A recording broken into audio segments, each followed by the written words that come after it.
कोई भी योजना होती है 2-3 महीने के लिए होती है क्या? नहीं, वो तो शुरू होगी तो शुरू कहाँ शुरू? तो वो बंद कर दिया गया। हेमंत सोरेन की बात मैं नहीं करता। जो आदमी का एक पैर जेल में है और एक पैर सत्ता में है, उनकी बात मैं क्या करूंगा? मेरा पहला कर्तव्य होगा कि हमारे जो जनता है उसको विकास से पूरी तरह से जोड़ने का काम था। अब इस बार पूरे अच्छे ढंग से मेरे साथ में भारतीय जनता पार्टी के साथ में।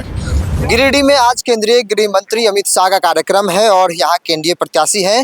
सर, आज अमित शाह जी का कार्यक्रम है, क्या कहेंगे? क्या हाल है? आज शाह जी का कार्यक्रम है, हाँ जी, क्या कहेंगे? क्या कहेंगे? उनसे सुनने आए हैं, आप उनका सुनिए। हाँ। मैं उनके जो वक्तव्य होगा उसके बाद में कुछ बताऊंगा। 20 तारीख को वोटिंग है, लगातार आप घूम भी रहे हैं, अब तक का एक्सपीरियंस कैसा रहा? बहुत अच्छा है, जनता का प्यार मिल रहा है। जनता पिछली बार जो 2019 में गलती से मैं हार गया था, लेकिन जनता अब इस बार पूरे अच्छे ढंग से मेरे साथ में, भारतीय जनता पार्टी के साथ में। और आप देख रहे हैं, पूरे पता कर लीजिए आप स्वयं कि एक तरह से लहर चल रही है भारतीय जनता यहाँ पे जब मैं घूम रहा था तो कहा गया कि भैया ये आपका इलाका है, आपको लोग पसंद करते हैं, पिछली बार गलती हो गई थी।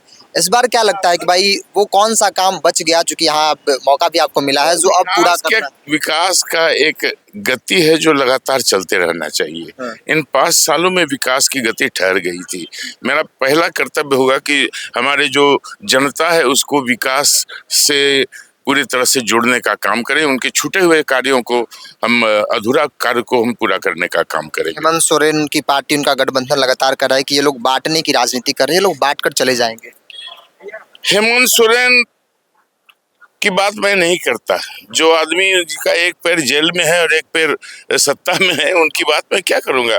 जेल से निकल गए और जेल से निकलने के बाद उन्होंने अपने जो आंदोलन के साथी थे उनको निकाल बाहर किया, अपनी भाभी को निकाल बाहर किया। तो वैसे आदमी से क्या उम्मीद कर सकते हैं? अंतिम सवाल ले लेते हैं। महिलाओं के बीच उनकी चर्चा है कि भाई उनकी जो मैया योजना है वो इस बार बहुत कारगर। हमारा मैया योजना हमारे छत्तीसगढ़ का नकल उन्होंने किया। हमारा वहाँ भारतीय जनता पार्टी की सरकार छत्तीसगढ़ में चला रही है और 3 महीने के लिए। कोई भी योजना होती है 2-3 महीने के लिए होती है क्या? नहीं, वो तो शुरू होगी तो शुरू होगी। कहाँ शुरू? तो वो बंद कर दिया गया।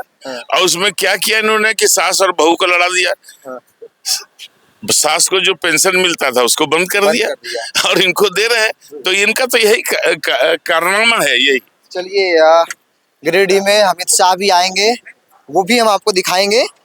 कैंडिडेट हैं एनडीए के, पिछली बार हार गए थे। हालांकि जब हम लोगों के बीच गए तो कहा गया कि भाई इनका इलाका है गिरिडीह, यहाँ पर अलग अलग सिंबल पर यहाँ से चुनाव जीतते रहे हैं। इस बार भी मैदान में है। पोजीशन ऑल ओवर ठीक ठाक दिख रहा है यहाँ पे भारतीय जनता पार्टी का। ऐसा लग रहा है कि भारतीय जनता पार्टी इस बार काफी मजबूत जो है वो यहाँ पर फाइट दे रही है। एनडीए गठबंधन ऑल ओवर झारखंड में, चूंकि पहले चरण के लिए 13 तारीख को वोटिंग हो गए, दूसरे चरण 20 तारीख को वोटिंग है। मुकाबला जो है वो कड़ा है, लेकिन भारतीय जनता पार्टी को लेकर जो चर्चा थी शुरुआती दौर में कि बहुत कुछ जादू नहीं चल पाएगा, लेकिन अब जो तस्वीरें दिख रही है ऐसा लग रहा है कि हेमंत सोरेन के खिलाफ ग्राउंड पर जो माहौल है, उनके विधायकों के खिलाफ जो माहौल है, उनके मंत्रियों के खिलाफ जो माहौल है ना काम करने को लेकर, वो कहीं ना कहीं भारतीय जनता पार्टी के लिए एक बड़ा मजबूत पॉइंट जो है वो बनता दिख रहा है। इस फिलहाल इस पूरी रिपोर्ट में इतना ही। बहुत बहुत धन्यवाद।